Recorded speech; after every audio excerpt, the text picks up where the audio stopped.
we are going to be looking forward to the game on Sunday, 5:30 kickoff, Newcastle against West Ham.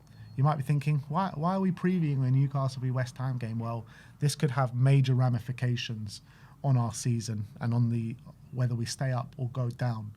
If Newcastle win, Spurs are in a very strong position and we just need 1 point from our last 2 games to stay up. If they draw, Spurs can mathematically be safe if we win. But if West Ham go to St James's Park like they did last season and take 3 points, that puts Spurs under major pressure to go and get a result at Stamford Bridge. Not just a result, but a win. I guess, look, if we get a draw, no matter what happens, we're still outside the relegation zone. But I do think that if West Ham do go and win at St James's Park, I'm not sure if Spurs are going to be able to handle that pressure. We saw, all season we've seen it, but, in the last game we saw once we gave away that penalty, I think we shut the bed a little bit and the pressure was too much for Spurs to handle, knowing that we need a win to go 4 points clear and put ourselves in a majorly strong position. So we're going to have a look at this game objectively and see what we can find. How can Newcastle go and get those 3 points that we desperately need against West Ham? It's worth noting the injury news going into it. I think Anthony Gordon, I think he's going to start on the bench this game, or he's just coming back from injury, and there's major talks of him leaving at the end of the season. Well, a lot of reports saying there's a deal nearly agreed already with Bayern Munich, yeah. So I'm not sure if he's going to play. Joe Linton, I think, has been ruled out for this game. Tino Livramento ruled out for the game. Lewis Hall back in the frame though, and I think he's going to be playing. I think Joe Linton's a doubt. I think it said, is he out? We have a doubt. He was slight thigh problem. Let's hope he makes it. As you said, Livramento, yeah, he's out. Shah's out. Yeah, I think Gordon. There's also rumours he's played his last game for Newcastle, so I don't know if he's going to be available for this one. Newcastle have had a horrid season. We know that. They've really struggled, especially balancing Champions League and Premier League. They've nowhere near been their best. It's a bit of a weird one, though. I think a lot of games they've actually played fairly well and just not gotten the results they maybe should have. But as well, there's been a lot of games that have been very lackluster. They seem to not have the energy they've had. And I think Newcastle, what you associate with Eddie Howe teams are just that intensity, work rate, getting in your face, like not making you uncomfortable and causing you problems. And I feel like this season, they've also been very quick, direct, the way they attack in previous years. Gordon, Isak, those players. Bruno just quickly passing it in behind, and they're setting Newcastle on their way. So I think a lot of reasons why Newcastle haven't quite been at that level this season, but they haven't shown that side to them. They've been a very different team. I think Voltemade and Wissa haven't done it really in the forward line, haven't really replaced what Isak has done. In fact, you might argue they've looked at their best when Gordon's been up front this season. That's probably when they've looked like their old selves, and it isn't any surprise when they have Gordon, who's like the paciest player they have, or forward they have, when they've put him in central striker, that's when they look their most dangerous. So I think the loss of Isak has really affected them, but I think the biggest thing has been just not having Bruno, Tonali and Joelinton together for a lot of the season. And the last couple of games they have had them and looked a lot better, but for a lot of the season they haven't been playing. They've actually played Voltemade in midfield a lot. They've trying to find different solutions. Recently their solution is getting Osula in the forward line, who's actually looked all right. Yeah. He's done all right, and maybe because he's a bit pacier than Voltemade. I've always liked Osula, to be honest. I think he's a good player. I think he adds something different to what their strikers have. Good young up and coming striker. I like Osula, but you're looking at Newcastle. I am very happy this is being played at St James's Park. So no matter what, I know Newcastle have had a lot of poor results at St James's Park, but they are always a hard team to play against over there. The fans are always going to be behind them. Last home game of the season, which always brings a good atmosphere, particularly at now, because they need to finish above Sunderland, and the fans won't accept that if they finish behind Sunderland, and they're now currently one place behind Sunderland in the league. So they do have something to play for still, no matter what you think, that if they're on the beach or not. In the last home game, very much an on-form Brighton side who hadn't lost in a long time went there. and found themselves sucked into the game very early on, and Newcastle won 3-1. You're looking on the flip side of it, and West Ham. I know West Ham are on good form, and West Ham have been playing well, but actually, if you look at it, though most of those good performances have come at home. Away from home, I don't think they're playing well too much. You know, they had a good first half against Brentford, but once a few things went against them, they completely shut the bed, and they showed, you know, poor mentality on that day and kind of imploded in that second half. They had a 0-0 against a Crystal Palace team that rested all their big players. They didn't look good in that game. They had a 2-0 defeat at Villa Park, where Villa just completely played them off the park that day. And, you know, I saw West Ham Fan TV and a few other platforms saying that was one of West Ham's worst performances of the season. So you're looking at their last 3 away games, and they've not performed well, even in this stretch where people are saying West Ham are playing very well. So there are those few little things going into it with Newcastle, their last 2 games, picking up 4 points, and West Ham, their away form, actually not that good at all. And also, you look at it as well, not too long before that, they got absolutely battered at Anfield 5-2. I was watching that game. I actually didn't think they played badly, but conceded lots of goals. And this is a Liverpool team that just haven't been as good this season, have they, than previous years? And Chelsea's when they got a draw, we got a draw at Anfield, and West Ham went there and lost 5-2, and it was a really horrible performance. So they're nowhere near the best team that they can be got at away from home, essentially. They're a lot leakier away from home. They're not as solid. They don't look as confident. I actually still think they attack fairly well away from home. It's the defence that's the problem. Like, you look at that Brentford game, we mentioned they created lots of chances in that game. You look even at the Palace game was a bit of a dead game from both teams, but they that first half they attacked quite well. Like, they did all right. I still feel like Somerville was still playing well in those games and stuff, but defensively they seem to concede a lot more chances away from home than they do at home. And I think going to a Newcastle team who's maybe a tiny bit more confident than they were. And as you say, I was looking at Newcastle's home form. Don't get me wrong, it is bad, and they haven't been good, but it's always a close game every time. It's not like they're losing easily. You know, they lost to Bournemouth in the last minute, 2-1. Sunderland, there was a last minute goal. They lost that one 2-1. New Barcelona, they got a draw out of. Man United, they won with 10 men. Everton, that was a really topsy-turvy game where they were behind, got back in it, and last minute. Brent, where was it? And then before that, Brentford, I think another late goal where they got behind, got back in it, and it was a late goal that they conceded. And then before that, they played Leeds at home, which they won 4-3. They drew with us, which we scored a last-minute goal as well. So my point is, yes, their home form is nowhere near as good as it has been and has been in previous years. But it's still a hard place to go. No one has come away with an easy win and just like a standard 2-0 win, and Newcastle not offered anything. There's not been any game where Newcastle just not showed up at all and teams are just rolling up there and winning. Every win has usually been a really hard-fought battle with a late goal or a topsy-turvy game where Newcastle are taking the lead and they're taking the lead. So my point is, West Ham not just going to rock up there and it's going to be a 2-0 win like easy does it. Like, they're going to have to fight and battle and scrap to get a win like that. And as you said, away from home, they haven't really shown that ability to do that as much as they have at home.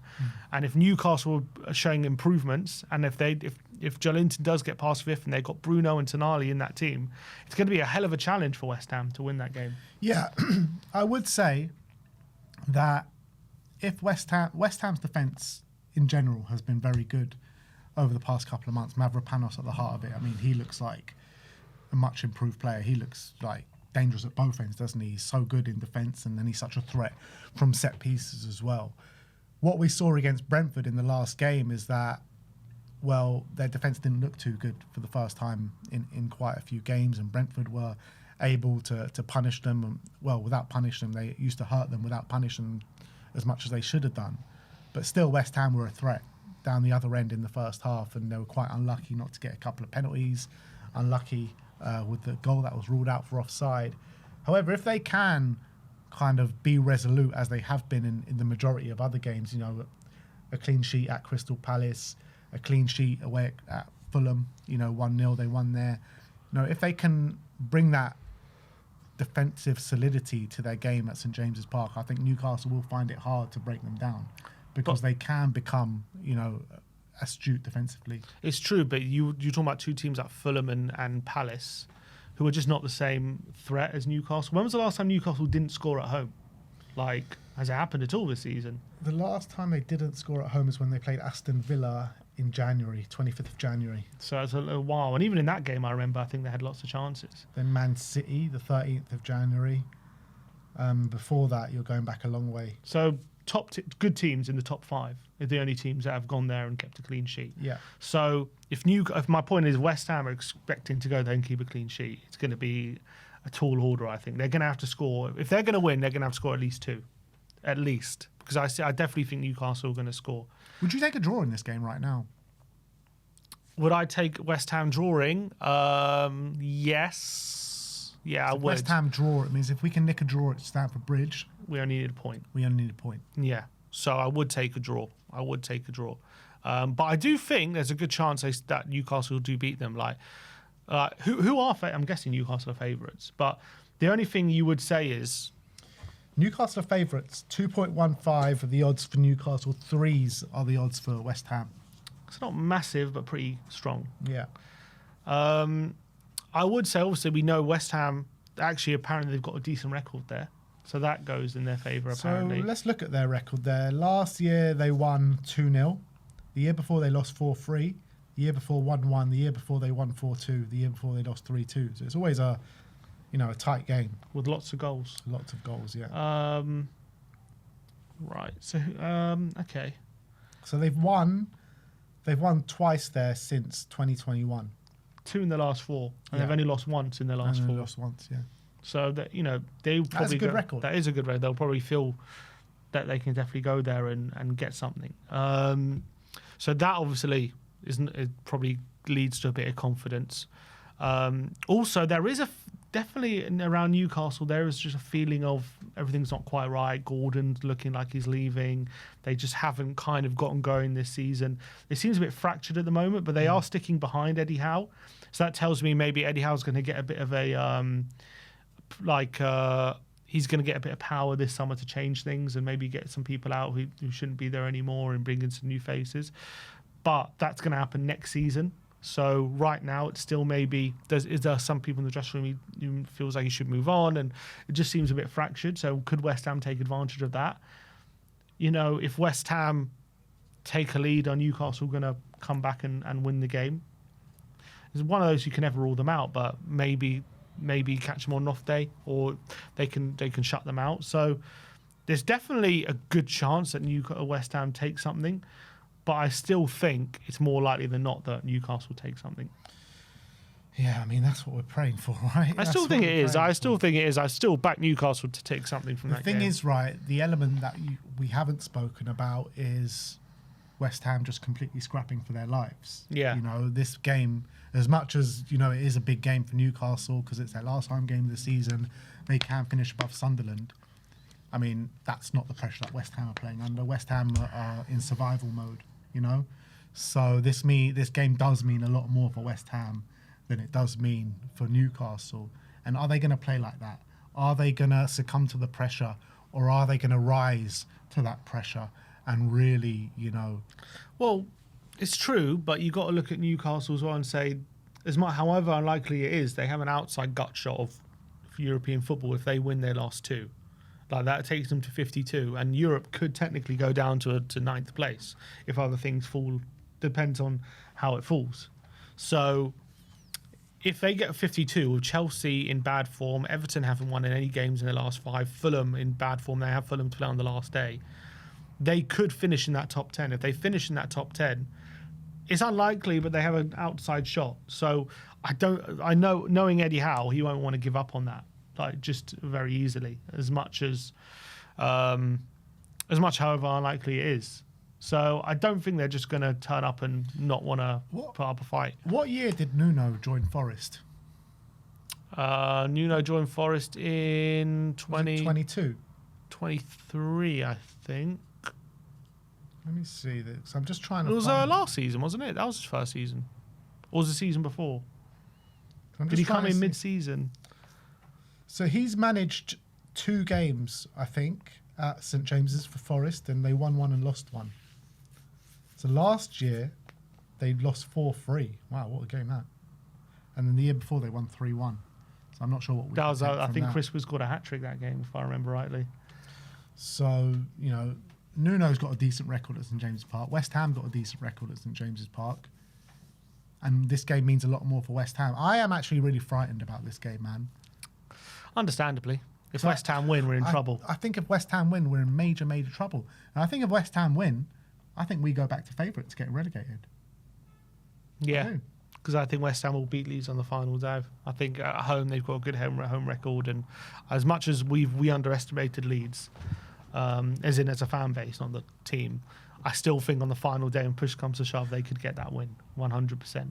So if they win and we don't, I think if they win and we don't, of course we're favourites.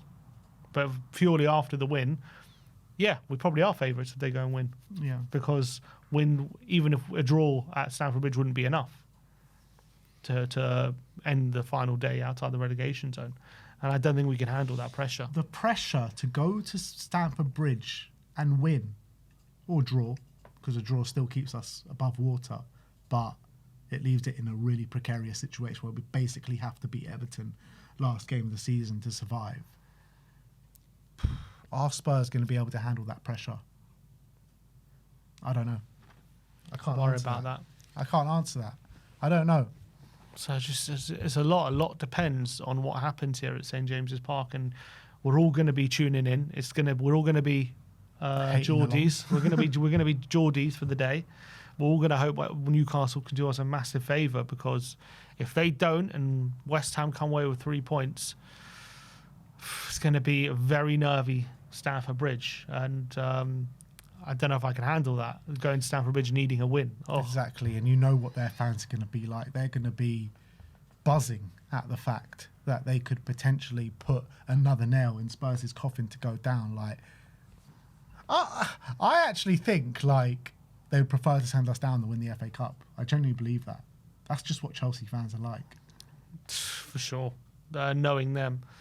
But what I just want to check something. What is their record when they've got Bruno? Because I reckon it's probably a lot better. Must be. Than when he doesn't. And he is playing. So with that in mind, it must be a lot better. Like, he is their team. Let's see. So